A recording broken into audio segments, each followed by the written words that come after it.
우리 앞뒤 좌우문 또 옆에 계신 분과 이런 인사 나누겠습니다. 주님의 은혜가 족하답니다. 시작. 주님의 은혜가 족하답니다. 내게 베푸신 주님의 은혜가 족합니다. 오늘 찬양대 가운이나 앞에 노랗고 옆에도 노랗고 아주 그냥 가을은 이제 무르익었고요. 주님의 은혜가 환하게 다가오는 느낌이 있어서 너무 감사하고 좋네요. 삶이 무겁고 힘들지라도 주님의 은혜 안에 족함으로 승리하는 우리가 되었으면 좋겠습니다. 세상은 우리를 늘 속이고 늘 넘어뜨리려고 합니다. 이 세상의 공중권세 잡은 사단의 권세는 지금도 끊임없이 우리들의 약점을 찾아서 쓰러뜨리려고 하죠. 그러나 2000년 전에 우리 가운데 오셔서 이루신 그 놀라운 승리가 저와 여러분들이 이미 가지고 있습니다. 승리는 우리 것입니다. 그래서 그 믿음으로 우리들의 모든 삶의 현장 속에서 다시 하나님의 구원을 누리고 승리를 누리는 우리가 되었으면 좋겠습니다. 오늘은 열매 맺는 삶이라는 신앙의 열매가 있느냐, 과연 어떤 열매를 우리가 삶에서 맺어야 될까, 이런 이야기를 잠시 좀 나누려고 합니다. 오늘 우리가 읽은 본문 말씀에도 나는 포도나무요 너희는 가지라 그가 내 안에 내가 그 안에 거하면 사람이 열매를 많이 맺나니, 열매가 맺어진다 그랬어요. 내가 주 안에 주가 내 안에 어떻게 돼요? 주님과 내가 하나가 되면, 주님과 연합이 되면 우리 삶에 열매가 있다는 거예요. 열매가. 여러분 열매가 있습니까? 대답을 아무도 안 하시네요. 농부가 일을 하는 이유가 열매를 얻기 위해서 하듯이 저와 여러분들이 주님 안에 거하게 되면 열매들이 자연스럽게 나타나게 됩니다. 그래서 오늘은 우리가 맺어야 될 열매가 무엇이고 또 어떻게 열매를 맺을 수 있는지 그런 시간을 한번 찾아보겠습니다. 첫째는 과연 신앙의 열매가 뭘까라고 하는 걸 우리가 한번 생각해 보겠습니다. 열매는 일종의 삶의 결과물이죠. 그죠? 열심히 곡식을 심거나 어떤 나무를 심거나 또 무슨 채소를 심거나 그래도 그 안에서 우리가 소득을 얻게 되고 또 그것으로 결과를 얻게 되는 거죠. 그런 것처럼 주님을 믿고 따름으로 우리는 자연스럽게 열매가 얻어지게 되는 겁니다. 열매는 그래서 살아온 삶이 내가 틀리지 않았구나, 제대로 농사를 했구나, 이런 결과물이기 때문에 그걸 확인할 수 있게 돼요. 우리에겐 기쁨이 되죠. 또 그 열매 자체가 우리에게 기쁨이 되기 때문에 참으로 유익한 것이 틀림없습니다. 만약에 열매가 없다면 내가 지금 잘하고 있는 건지 잘하고 있지 않은 건지도 잘 구분이 안 되고 믿음 생활도 어렵게 됩니다. 그리고 지치게 됩니다. 또 포기하는 경우도 생길 수도 있어요. 그래서 오늘 주님이 포도나무 비유를 통해서 열매를 우리에게 말씀하신 이유는 성도의 삶의 열매를 맺기 위한 아주 중요한 내용이고, 동시에 이 열매에 관한 어떤 증거인 동시에 방법, 또 실제적인 그런 내용도 우리에게 보여주신 그런 비유에 속해 있습니다.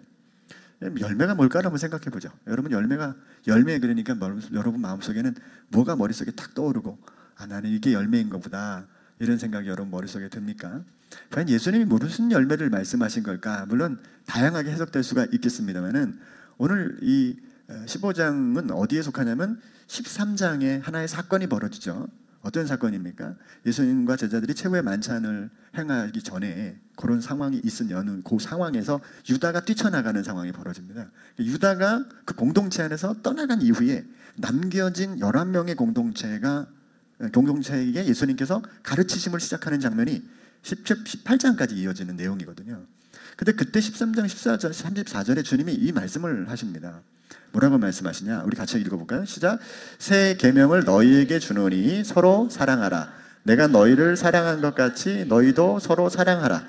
너희가 서로 사랑하면 이로써 모든 사람이 너희가 내 제자인 줄 알리라 그랬어요.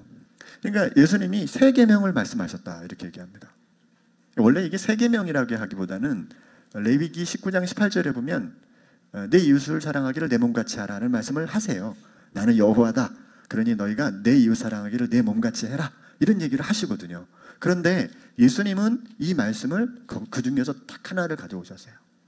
그래서 서로 사랑하라라는 말씀을 아예 새 계명으로 이렇게 딱 규정해서 말씀을 하신 거예요. 이게.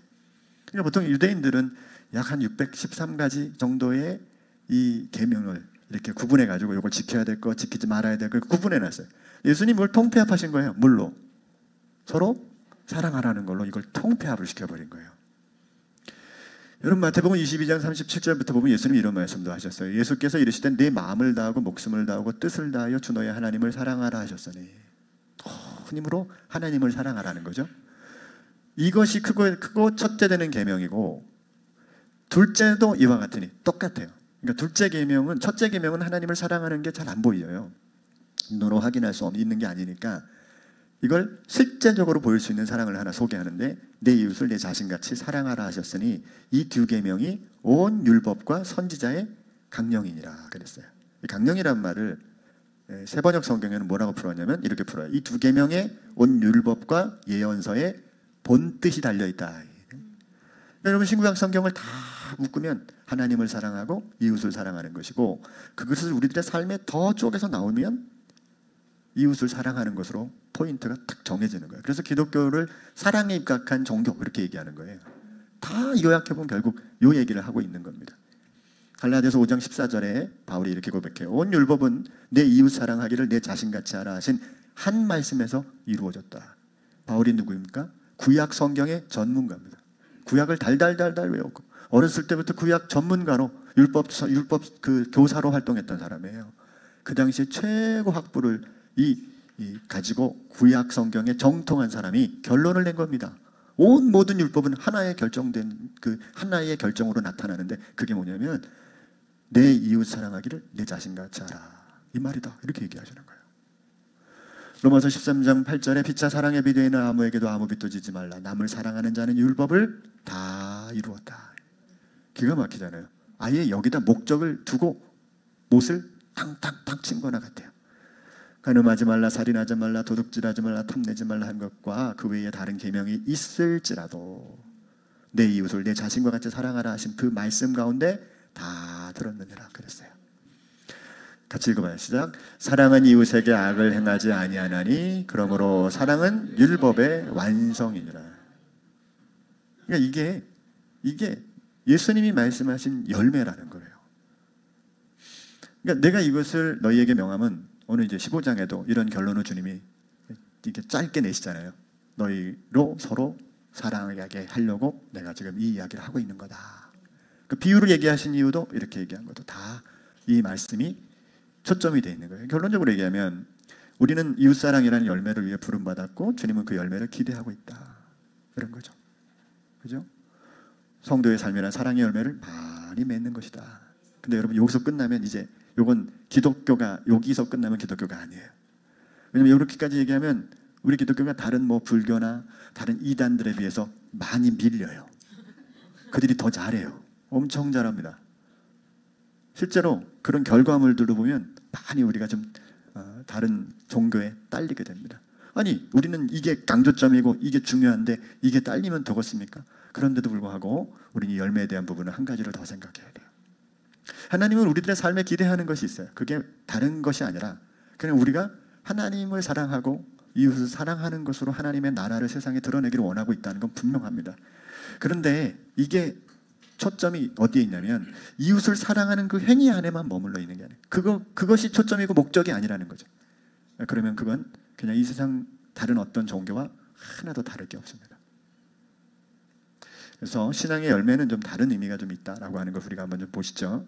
과연 이게 뭘까라고 하는 의미를 좀 찾아보겠습니다. 성도들의 삶의 열매를 오늘 주님은 올리브나무, 그러니까 이제 그 무화과 나무, 또 이런 나무에 비유하지 않고 포도나무에 비유했어요. 포도나무.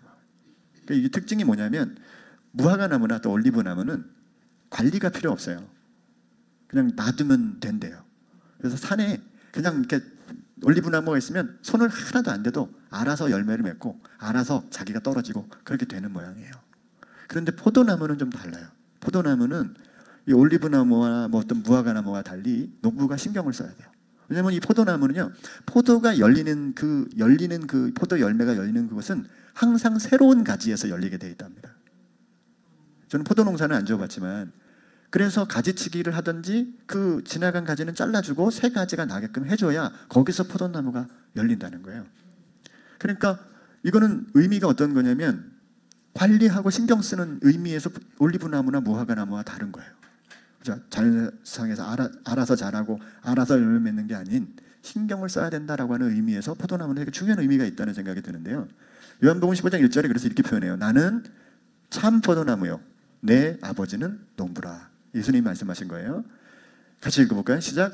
물은 내게 붙어있어 열매를 맺지 아니하는 가지는 아버지께서 그것을 제거해 버리시고, 물은 열매를 맺는 가지는 더 열매를 맺게 하려 하여 그것을 깨끗하게 하시느니라. 여기 깨끗하게 한다는 이 표현은요, 그 원어의 뜻은 깨끗하게 하다라는 말과 가지치기 한다는 말이 어원이 같아요. 그래서 이 말은 깨끗하게 하다라고 우리는 해석했지만 실제로는 가지치기 한다라는 말이 더 맞는다는 거예요. 그래서 하나님이 어떻게 해요? 농부가 이 그 과수원을 하면서 포도나무를 가꿀 때 이게 오래된 가지는 가지치기 하고, 또 새로운 가지에서 포도나무가 맺도록 전지를 해주는 그 역할을 하듯이 포도나무를 가꾸는다 이 말이죠. 가꾼다. 여러분, 이 말을 잘못 오해하면 협박처럼 들려요. 아, 열매 안 맞으면 잘리는구나, 이렇게 얘기해. 그 얘기를 여러분 그렇게 들리십니까? 그게 아니고 열매를 얻기 위한 원리를 보여주는 거예요. 이 포도나무 열매가 맺혀질 수 있도록 환경을 하나님이 열어주셨다는 거예요. 그러니까 우리는 사랑할 수 있다는 얘기, 없다는 얘기예요? 가봐야 하는 거예요? 사랑할 수 있다는 얘기입니까? 없다는 얘기입니까? 있다는 얘기죠. 그렇게 내버려 두고 알아서 이게 아니라 포도나무 주인이 참 포도나무를 심겨놓고 우리는 뭐라고요? 가지라는 거죠. 그리고 가지가 열매를 맺을 수 있도록 해줬다는 거예요. 여러분들이 이 설교의 말씀을, 이 요한복음 15장 말씀을 가지고 협박으로 많이 들으신 모양인데 걱정이 많이 얼굴에 보이십니다. 또 이제 사랑하라고 그런가 보다, 내가 뭘 사랑을 못했는가 보다, 이렇게 생각하는 게 아니라 원리가, 하나님은 우리에게 사랑을 할 수 있는 환경을, 사랑의 열매를 맺을 수 있는 길을 열어주셨다는 거예요. 이미. 자, 여기서부터 우리는 생각하고 가셔야 돼. 나는 죽어도 안 돼, 내 성격은 절대로 누굴 사랑할 수 없어, 이러지 마시고, 여러분이 이미 주님 안에 거하고 있다면 주님이 이걸 기대하고 계시는구나 하는 생각 한번 해보시라고요.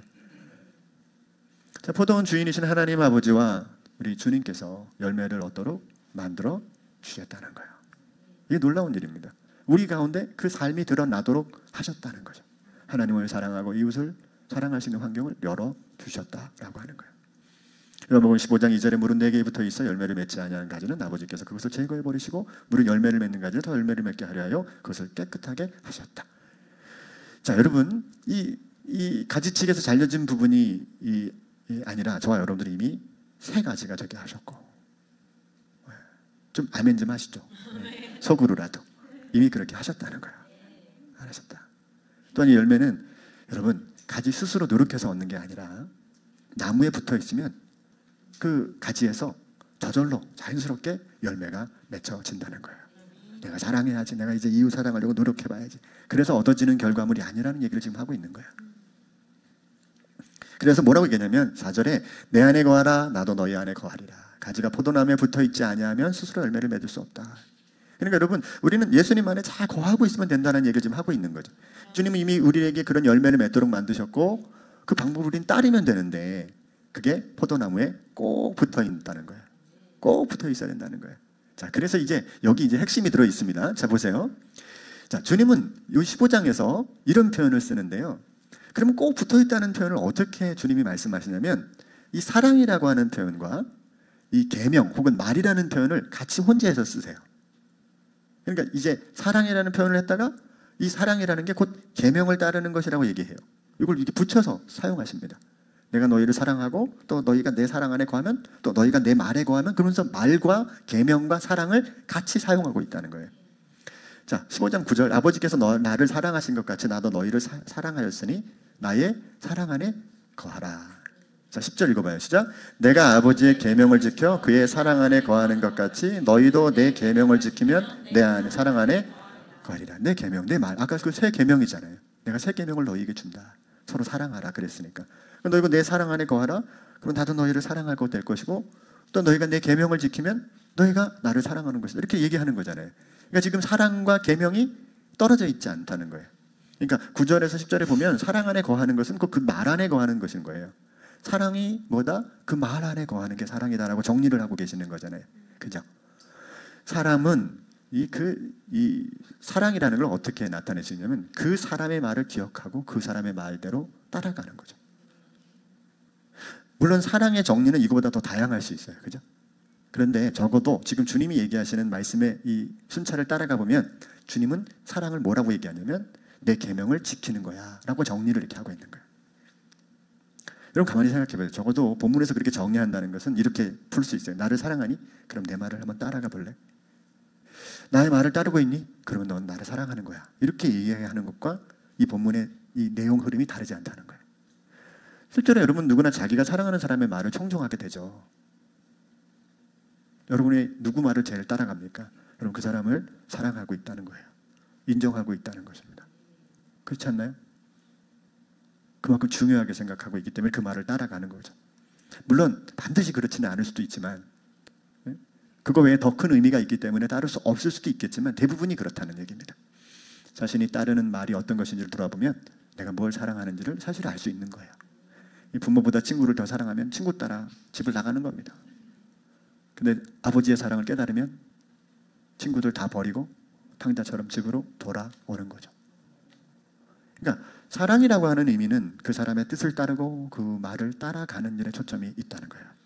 여러분 우리가 사랑을 한다라고 하는 관점은 세상의 환경이 사랑을 받기 때문에 사랑받을 만하기 때문이라는 게 아니라 주님의 명령이 사랑을 명하셨기 때문에 사랑하라는 개념으로 간다는 거예요.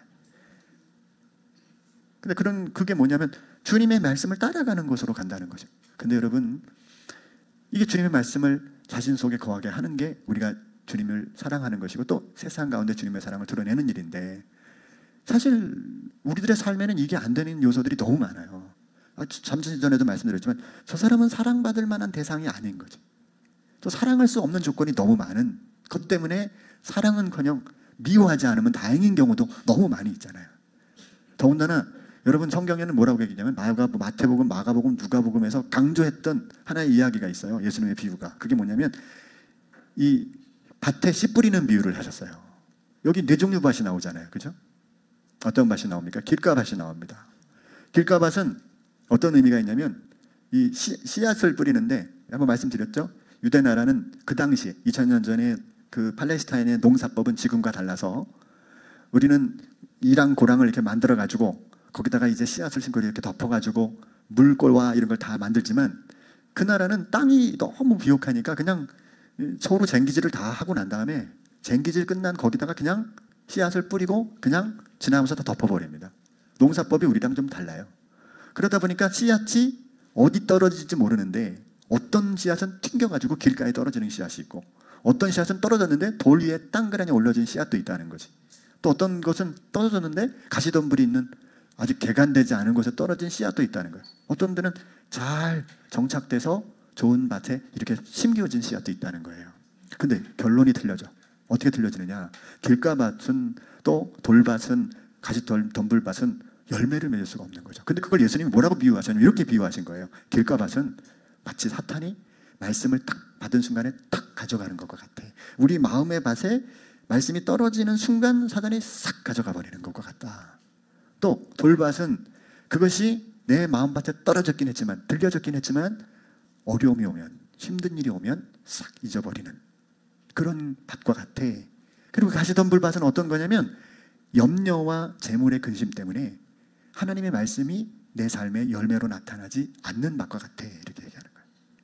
그러니까 여러분 이게 무슨 의미냐면 우리들의 삶에는 하나님의 말씀을 따라서 새 계명을 받았다고 해도 이게 잘 안 되는 거죠. 왜?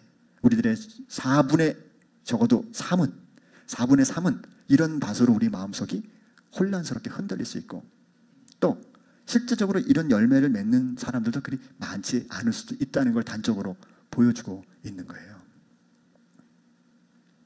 근데 보세요. 야고보서 1장 21절. 그러므로 더러움과 넘치는 악을 모두 버리고 온유한 마음으로 여러분 속에 심어주신 말씀을 받아들여야 합니다. 그 말씀에는 여러분의 영혼을 구원할 능력이 있기 때문이다. 이렇게 얘기해요. 얼마나 중요합니까? 근데 여러분 이게 쉽지가 않아요. 며칠 전에 이제 어느 집사님을 만났어요. 예전에 저희 교회에 나오셨는데 지금은 사정상 못 나오고 계시는 분입니다. 이제 만남을 가졌어요. 만남을 가졌는데 이야기를 쭉 나누니까 집사님이 이제 처음에 뵐 때는 얼굴 표정이 그냥 평범했는데 대화를 좀 막 나누다 보니까 얼굴이 밝아지시는 거야. 그러면서 막 기뻐하시는 거야. 하나님의 말씀이 오늘 이거예요 목사님, 이거예요. 이거 맞아요. 막 이러면서 그게 좋아가지고 막 그러세요. 그래서 제가 그런 근거가 되는 말씀을 한 군데를 딱 들려줬어요. 요 말씀에서 우리가 그렇게 생각합니다. 하나님은 우리들의 마음에 소원을 두고 행하시는 분이기 때문에 우리 마음속에 하나님 주시는 소원이 굉장히 중요하고 그 말씀의 소원을 가지고 우리가 순종하고 나가는 좋은 결과들이 있습니다. 빌립보서 2장 13절 말씀에 그 말씀이 있어요. 그러면서 말씀을 소개하고 이제 헤어졌어요. 근데 이제 얼마 뒤에 우리 집사람한테 전화를 하신 거예요. 그 목사님이 말씀하신 그 본문 그 말씀이 어디에 있는 거예요? 이렇게 전화를 물어. 그때도 대화를 나누는데 뭐라고 얘기하시냐면 이렇게 해요. 이렇게 했어요. 그래서 뭐라고 그러냐면 이 말씀 잊어버리면 안 되는데. 왜? 이 말씀을 들으니까, 이 복음을 들으니까 막 마음이 기쁜 거예요. 이 삶이 맞아. 이거 이렇게 살아야 되는, 이거 맞아. 이거 맞는데 이거 잊어버리면 좀 이따 가면 다 잊어버린대. 하나도 생각이 안 난대요. 근데 이게 그분만 그런 게 아니더라고요. 주일날 예배 때 설교 때는 아이고 맞다. 좀 맞아. 아유 내 얘기네. 그런데 대문을 나가는 순간 싹 잊어버려. 마치 지우개로 지우듯이 싹 지워가지고 운전하고 가는 동안에는 이팔 저팔 18 막 이렇게. 그러니까 이게 하나님의 말씀을 기억하고 있다가도 들었다가도 싹 없어져요. 근데 여러분 그 걱정하지 마시고. 그게 왜 그러냐면 원래 그래요. 원래 이렇게 딱 들어가면 알아서 사단이 다 가져갈 게 가져가고요. 재물에 걱정이 되면 알아서 막히고요. 삶에 고민이 있으면 알아서 끝나요.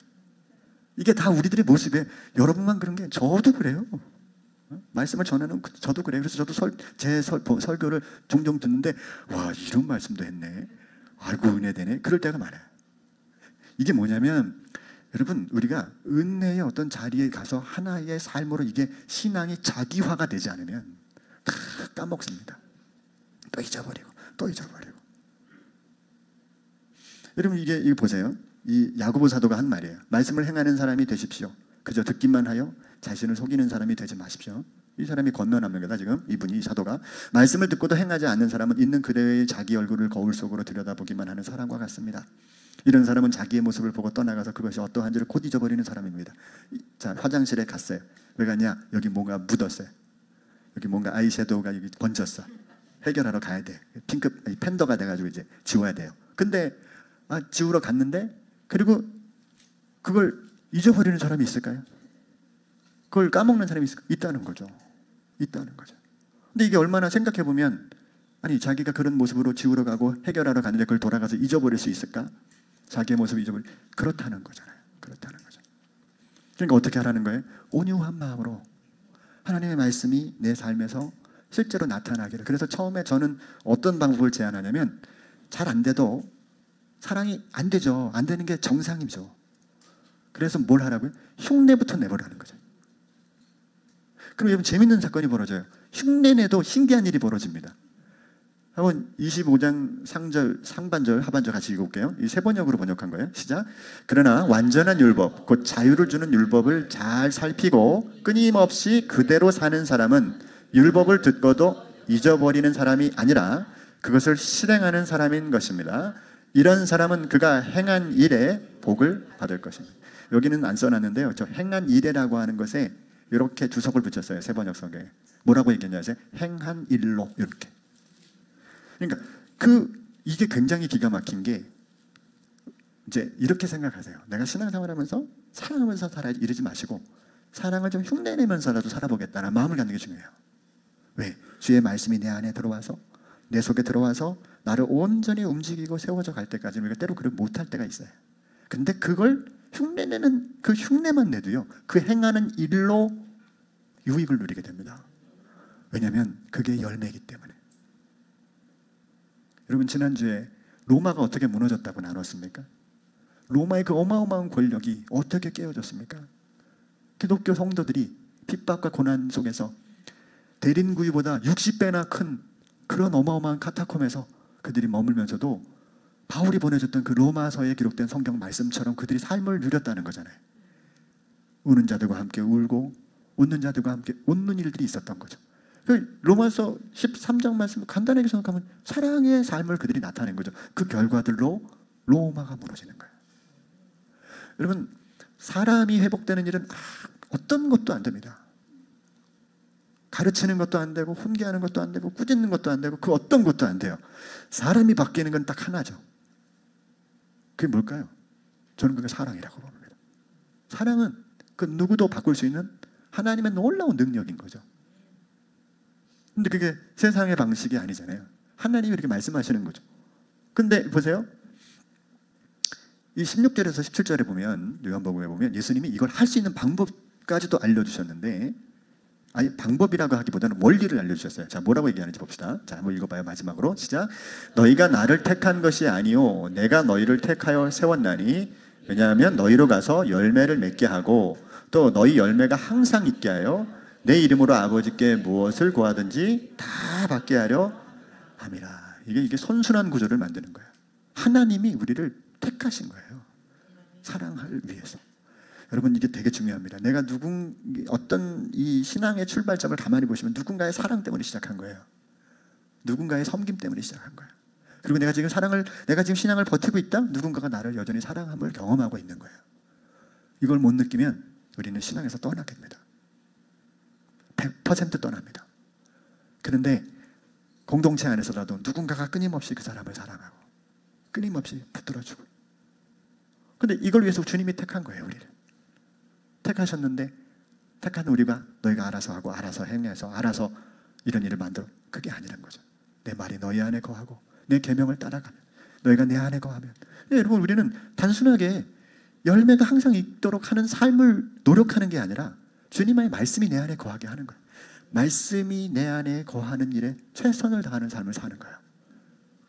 어떻게 하든지 궁금함도 가지고 다른 사람들에게 대답할 말도 가지고 그걸 정리해서 이렇게 누군가가 나에게 교회를 왜 다니냐고 그러면 이렇게 신앙 안에서 사랑을 조금 더 배워보려고 합니다. 스스로 얘기를 다 말을 한번 해보세요. 주님이 나를 이렇게 사랑하셔서 내가 여기까지 살고 있어요.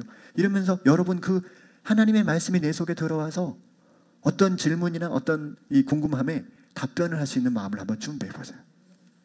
무엇보다 그 말씀이 내 안에 머물 수 있도록 읽고 듣고 실행하는 시간을 여러분 포기하지 않으면요, 우리 주님 안에 거하는 그 일로 인해서 우리 삶에 나도 알지 못하는, 나도 할 수 없었던, 내가 할 수 없었던 사랑의 열매들이 나타날 줄로 믿습니다. 누구와 비교할 필요도 없어요. 얼마큼 나타냈는지가 중요한 것도 아니에요.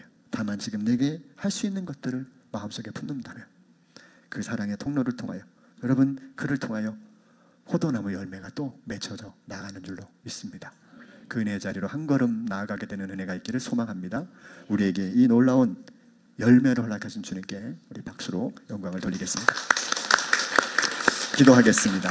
하나님, 우리의 노력으로, 힘으로, 내 열심으로 나를 높이기 위한 사랑이 아니라 주님이 나를 위해서 행하셨던 그 아름다운 은혜, 그 놀라운 사랑, 우리가 그것을 마음속에 새기고 기억함으로 우리를 통해서 이루시고자 하는 하나님의 뜻을 나타내 주시옵소서.